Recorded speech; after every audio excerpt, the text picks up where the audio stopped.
Well, that's right. You can see the heavy response here behind me. APD, Austin Travis County EMS, state troopers, Cedar Park Fire. We even saw a chopper at one point in law enforcement in body armor and wielding lawn guns. Well, that's right. It's been quite the saga for Robert Robertson, literally down to the minute here as we're entering this newscast, certainly in the last 48 hours. While organizers for the Texas Eclipse Festival wouldn't let us on property, but come downtown for some coffee, and you'll find no shortage of disappointed festival goers. The festival bringing more than 30,000 people to Burnett. Well, the basic explanation is warm water is fuel for hurricanes, and because of climate change, our oceans are the warmest that's ever been recorded. Take a look at this satellite map from Climate Central, which shows those surface temperatures of our oceans are about 2 to 3 degrees higher than normal. In fact, here in the Gulf of Mexico, for example, that temperature is about 85 degrees, creating the conditions for melting to not just intensify rapidly, but to do so at an extreme rate. Well, park downtown and you know the drill. You find your parking information, pull up the Park ATX app on your phone and enter your payment details. But search Park ATX online and you might get a sponsored ad for a fraudulent website instead. Given the immense weight of this trial, both sides are proceeding pretty cautiously. There are a lot of objections, and Senate rules give lots of time for examination. And with a second witness taking the stand, testimony today remained long but thorough. My politics are very much conservative. My party affiliation has been and always will be Republican. Ryan Bangert was the prosecution's second witness called Wednesday, another whistleblower and former deputy from the Office of the Attorney General. I believed in what he was doing. I believed his policies were the best for Texas. That's why I joined his office in 2019. Bangert testified to his involvement in open records requests from Paxton on the alleged behalf of campaign donor and real estate developer Nate Paul, as well as Paxton wanting the OAG to look into a legal dispute between Paul and a charity. He was surprised and not happy that we had waived. He wanted me to reconsider the waiver. There was also a lot of talk concerning a rushed decision regarding a legal opinion over foreclosure auctions during the pandemic. Bangert says Paxton sought an opinion that was very contrary to other AG opinions, allegedly at the benefit of Paul. It was bizarre. And why was it bizarre? He was acting like a man with a gun to his head. In what way? Anxious, desperate. Testimony ended for the day with Bangert saying he ultimately signed the opinion himself, wanting to protect those working under him. I felt a degree of responsibility to him. He was still building his career, and my sense was if something broke bad with this, I did not want it to tarnish his career. I feel kind of stressed out and frustrated. Manor Senior High School student Jeremiah Henry says he was in the cafeteria Tuesday afternoon when chaos erupted. They were just walking right behind him, just telling him to stop. Hey, stop. And then he wasn't stopping, so they said, hey, he stabbed this guy, he stabbed this guy. The senior says a short time later, a friend of 18-year-old Darren Loving found him collapsed on the ground. And then she started yelling, screaming, and hitting the floor and the walls. And then that's when the administrators finally saw and heard. Felicia Horton is also a senior at the school and knows both Loving and the suspect, 18-year-old Mac Brown Mbonwe. She says she's still in shock. A lot of kids think like it can never happen to them, can never be my school. And it's crazy to think that, it's my school, it's happening here, it's somebody I knew. It's just crazy. It's shaken both students. Do you typically feel safe?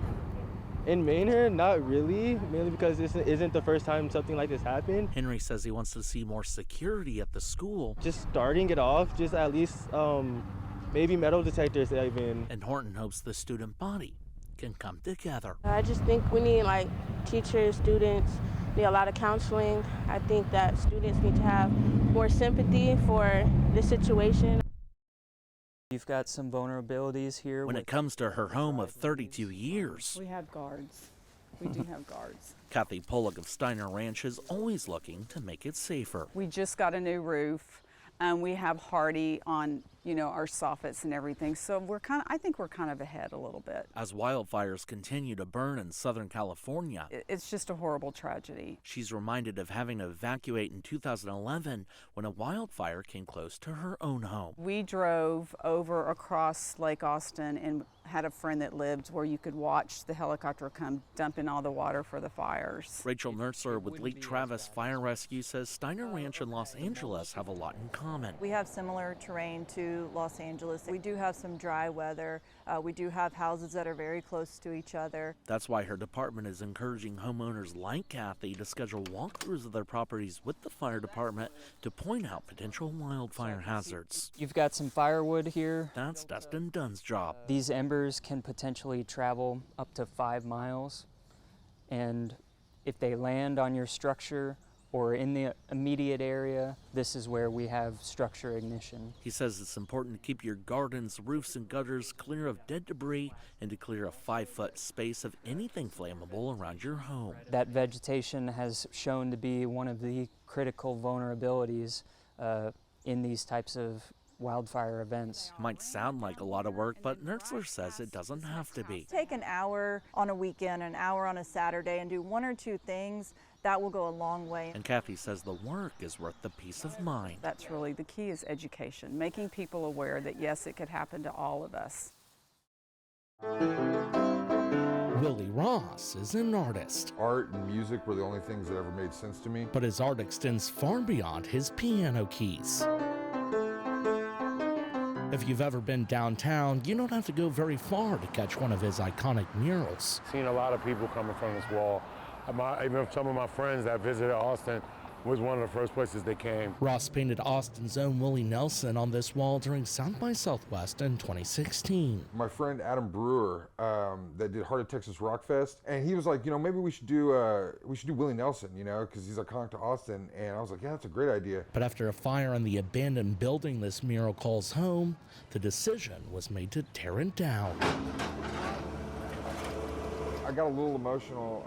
I didn't think I would, but it was surreal. Austinites are heartbroken too. You know, it's a little sad to see some of this stuff get torn down. I think a lot of what I really love about Austin is the culture. Of course, Willie's the last one to come because he's never gonna die. There is some good news though. Property owners have connected Ross to the building next door where he'll recreate the mural during this year's South by Southwest. I always see that Austin's cup is half full, you know, not half empty. So even as Austin changes, Change is inevitable, but I think we can embrace like the change, but still keep like a little bit of that old Austin with it. the story stays the same. I've seen him in concert, you know, I love the guy, so I was happy to know he's gonna be back up there. Reporting in Austin, Andrew Freeman, Let 'em bleed, let 'em bleed. CBS Austin News. It would be nice to see a different kind of technology, a different kind of like mobility, you know? Jose Villegas is taking the bus downtown while his electric scooter is out of commission. They're always arriving even 10 minutes earlier or 20 minutes late. Regardless, he tries to avoid driving whenever he can. Ben Elvis Menton feels the exact same way. I-35 is an early form of torture. Originally from Germany, he says Austin has been working hard to catch up on public transit. It's getting better. And Germany has an excellent transportation system. They're both excited to learn Project Connect is now underway, which will bring a 10-mile train line with 15 stations running in-street along Guadalupe from 38th Street through the University of Texas campus to downtown. I think it would be a very good idea. Very, very good idea. In a report released Friday, the Austin Transit Partnership hopes the electric rail will positively impact the environment by taking cars off the road and reducing carbon emissions. Also improving air quality. Less people on the road, and if it helps a little bit with the traffic in Austin, which is horrendous, then it will be great. ATP says it'll also need less than 3% of additional land to complete the project, since it'll be designed alongside existing corridors. The same can be said about its impact on noise, since those same corridors are already noisy, due to cars, for example. People who live remote, they need a car. You cannot live without a car in this country. The design phase is expected to be finished by next year. Then comes the engineering and permitting phase. Construction is expected to start in 2027, and the project is expected to be complete by 2033. 8 years is a long time. But if it's going to give us a better future for all Austinites and people who move here, I mean, might as well, right? Next week, ATP will hold meetings to get public feedback on the design proposals. The first meeting will be Thursday the 16th, then Wednesday the 22nd, Saturday the 25th, and finally Tuesday the 28th. We've included all these details online at cbsaustin.com. Reporting live in studio, Andrew Freeman, CBS Austin News.